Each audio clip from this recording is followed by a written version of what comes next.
Oke, assalamualaikum warahmatullahi wabarakatuh. Selamat malam teman-teman semua. Jadi di sini aku Gilang dari angkatan 21. Di sini mau memberikan FSC mengenai UAS Ilmu Lingkungan tahun 2025. Ini soal tahun lalu. Jadi soal tahun lalu itu dia ada 5 soal, yang mana soal-soalnya ini tiap bobotnya sama ya masing-masing dan sangat macam-macam juga. Cuma boleh buka buku, alhamdulillahnya. Jadi di sini yang bikin soal itu adalah Prof. Suripin sama Prof. Suhar. Dan di sini soal pertama itu adalah apa yang saudara ketahui tentang etika lingkungan. Beri penjelasan singkat tentang fungsi dan manfaat etika lingkungan. Jadi apa namanya? Ini semua ada di materi PowerPoint. Jadi kalau bisa kalian print PowerPoint-nya semuanya aja, tapi dibikin slide-nya biar biar mentok gitu, apa sih namanya, ditumpukin aja biar nggak boros. Cuma ini semua ada di PPT materinya.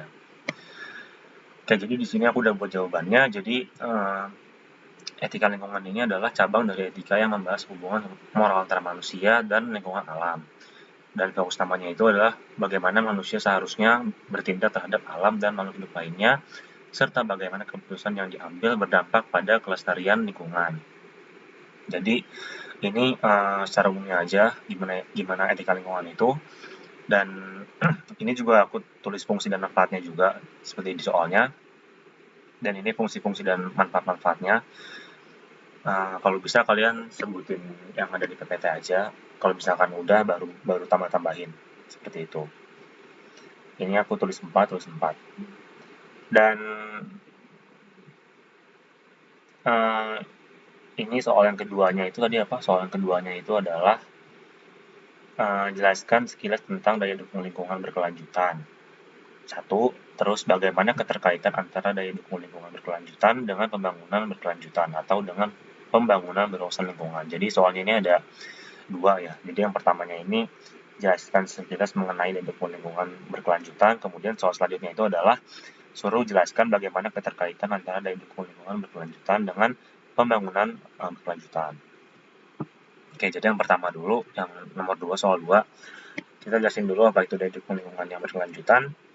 Jadi di sini definisinya adalah kemampuan lingkungan untuk mendukung kehidupan manusia dan makhluk hidup lainnya secara terus-menerus tanpa mengalami penurunan kualitas atau kerusakan yang tidak dapat dipulihkan. Ini mencakup kemampuan alam dalam menyediakan sumber daya seperti air, udara, bersih, dan pangan, dan menyerap limbah serta polusi yang dihasilkan oleh manusia.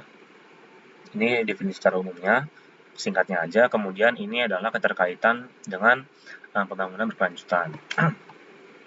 Jadi keterkaitan itu adalah, di sini aku jelasin kalau pembangunan berkelanjutan itu adalah pembangunan yang memenuhi kebutuhan saat ini tanpa mengorbankan kemampuan generasi mendatang untuk memenuhi kebutuhannya.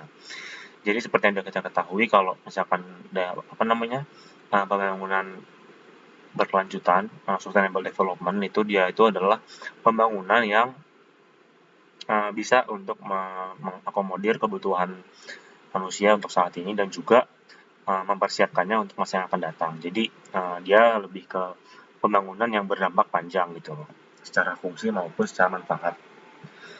Kemudian jadi dari dukung lingkungan ini menjadi landasan utama dari pembangunan ini. Kenapa? Karena jika daya dukung lingkungan dilampaui, maka pembangunan tidak akan bisa bertahan lama. Contoh, deforestasi yang mengakibatkan banjir dan tanah longsor. Kemudian pembangunan yang berwawasan lingkungan memperhitungkan batas-batas ekosistem dan berupaya menjaga keseimbangannya agar pembangunan tidak merusak alam. Dan keduanya ini saling terikat erat. Pembangunan yang berkelanjutan hanya bisa tercapai jika dilakukan dengan memperhatikan dan tidak melampaui daya dukung lingkungan. Seperti itu kira-kira penjelasannya. Kemudian soal yang ketiga tadi apa sih? Soal yang ketiga itu tadi adalah apa yang dimaksud dengan dampak lingkungan. Itu satu soal. Kemudian apa peran dan bentuk tanggung jawab masyarakat terhadap lingkungan. Dua. Kemudian yang ketiganya itu adalah tuliskan gambaran dan atau contoh realistis yang berpotensi untuk diterapkan secara massal dan dengan kebaikan yang ekstrim. Jadi di sini ada tiga yang harus kalian jawab, 3 poin. Jadi yang pertama kita jelasin dulu apa yang dimaksud dengan dampak lingkungan.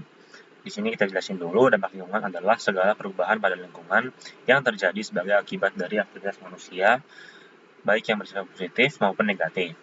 Dampak ini bisa mempengaruhi kualitas udara, air, tanah, keanekaragaman hayati, serta kesehatan manusia dan makhluk hidup lainnya. Contohnya ini apa dari dampak lingkungan? Jadi ada macam-macam ya, ini kalian bisa sebutin secara umum aja atau yang kalian tahu gampang. Ini aku tulis polusi udara akibat kendaraan bermotor, pencemaran air akibat limbah industri, deforestasi akibat pembukaan lahan, serta pemanasan global akibat emisi gas rumah kaca. Kemudian di sini adalah peran dan bentuk tanggung jawab masyarakat terhadap lingkungan. Jadi di sini aku tulis perannya dan juga bentuk tanggung jawabnya.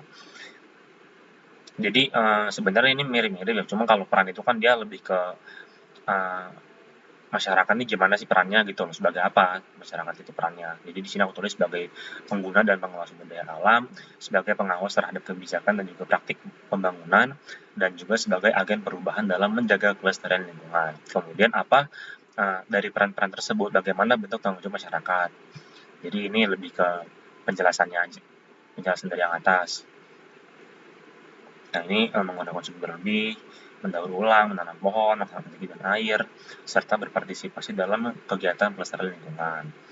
Dan di sini aku juga bikin contoh realistis dari yang dapat diterapkan secara massal dengan perbaikan ekstrim. Contohnya ini program Zero Waste Kampung atau Kampung Bebas Sampah. Jadi di sini aku bikin secara umumnya aja kayak gambarannya gimana ini kegiatannya. Kemudian di sini adalah langkah-langkah ekstrimnya ya, yang diterapkan serta hasil potensialnya. Jadi di sini kalian kalau bisa jelasinnya itu singkat padat jelas. Jadi di sini biar karena setahu aku juga Prof Suripin itu kurang suka kalau jawaban yang terlalu bertele-tele, terlalu panjang. Beliau sukanya singkat, padat, jelas gitu loh.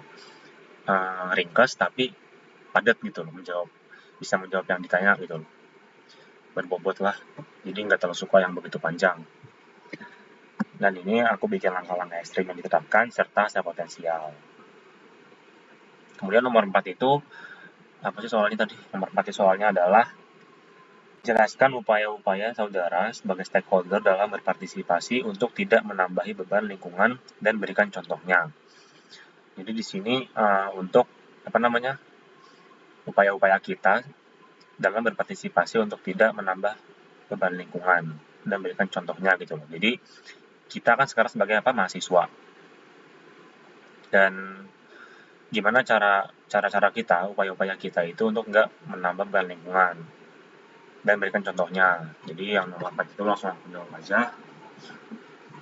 Nomor 4 itu dia ini kayak biasa aja ya, maksudnya yang seperti yang kita ketahui kayak mengurangi sampah pribadi, hemat energi dan air, mengurangi emisi karbon, terus juga ada mengelola sampah secara bertanggung jawab, edukasi dan kampanye lingkungan, konsumsi bertanggung jawab. Jadi di sini aku tulis peran-peran yang sekiranya kita bisa lakukan sebagai mahasiswa yang nggak begitu memerlukan materi yang banyak, nggak perlu memerlukan modal yang mahal. Ini kita bisa lakuin semudah mungkin, sebisa mungkin gitu. Dan ya, jadi di sini aku tulis jenis contohnya, terus juga upaya sama contoh. Maksudnya kayak aku tulis awalnya dulu. Nah, di sini upaya sama contoh perbuatannya gitu. Itu. Dan ini tulis lengkap mungkin aja. 5 misalkan. Kenapa? Kemudian nomor 5 ini adalah yang terakhir. Dia ini adalah dalam pembangunan proyek reklamasi buat matriks identifikasi dampak yang menghubungkan antara aktivitas-aktivitas proyek penyebab dampak versus komponen lingkungan apa saja yang terdampak. Jadi di sini kita suruh bikin kayak matriks identifikasi gitu loh. Identifikasi dampak yang menghubungkan antara aktivitas-aktivitas proyek penyebab dampak versus komponen-komponen lingkungan apa aja yang terdampak. Jadi di sini kita suruh kayak menguraikan kira-kira apa aja sih aktivitas proyek yang menyebabkan dampak-dampak lingkungan dengan komponen apa aja yang terdampak gitu. Jadi ini kurang lebih. Dan ini juga ada ditulisin juga tahap-tahapan reklamasinya. Jadi dari sini kita bisa mengetahui gitu loh materinya gimana. Dan soal terakhir itu langsung aja di sini aku buat tabelnya. Jadi di sini ada dari tahap pra konstruksi gitu. Jadi perizinan dia yang terdampak itu adalah sosial ekonomi. Jadi awalnya itu lahannya jadi terdapat perubahan status lahan, kemudian juga ada konflik kepentingan. Jadi kan di sini nggak jarang ya kalau misalkan di tahap perizinan nih kita ada konflik sama warga setempat gitu loh. Jadi itu juga merupakan dampak lingkungan yang terdampak gitu loh. Dan pasti juga ada setelah itu ada survei dan investigasi lapangan, yang mana di sini adalah yang terganggu itu flora dan juga fauna lokal. Dan juga karena di sini memerlukan alat berat, jadinya pasti ada yang terdampak dari pencemaran lingkungannya gitu. Kemudian di sini ada tahap-tahapannya, pokoknya semuanya kalian bikin semua dari tiap-tiap tahapan ini sama komponen apa aja yang terdampak gitu. Jadi yang namanya reklamasi itu kan dia pengurukan laut menjadi daratan, yang mana itu pasti akan mengubah garis pantai juga, itu juga mengubah bentuk lingkungan juga gitu loh. Yang awalnya itu lautan jadi daratan, yang pasti itu sangat berdampak banget pada lingkungan gitu loh.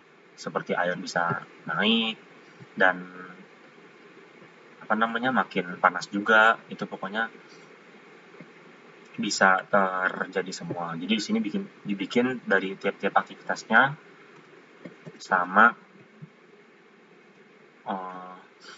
komponen lingkungan yang terdampak seperti itu, dan selesai. Jadi kurang lebih kalau yang bisa aku jelasin di sini adalah jawabannya sebisa mungkin singkat, padat, jelas, ringkas tapi berbobot gitu loh. Jangan sampai kalian terlalu bertele-tele karena pengen lengkap, karena pengen panjang. Justru di situ prosedurnya nggak suka gitu loh. Jadi kalau bisa jelasin selengkap mungkin, namun dalam bentuk ya ringkas gitu. Jangan sampai bertele-tele, jangan sampai terlalu boros penggunaan kalimatnya, kata-katanya diulang-ulang, jangan sampai gitu. Yang penting to the point, ringkas, dan padat. Oke, jadi sekian dari saya. Semangat buat UAS besoknya, dan semoga bisa mendapatkan hasil yang memuaskan, yang terbaik buat kalian semua. Amin. Oke, dari aku sekian. Wassalamualaikum warahmatullahi wabarakatuh.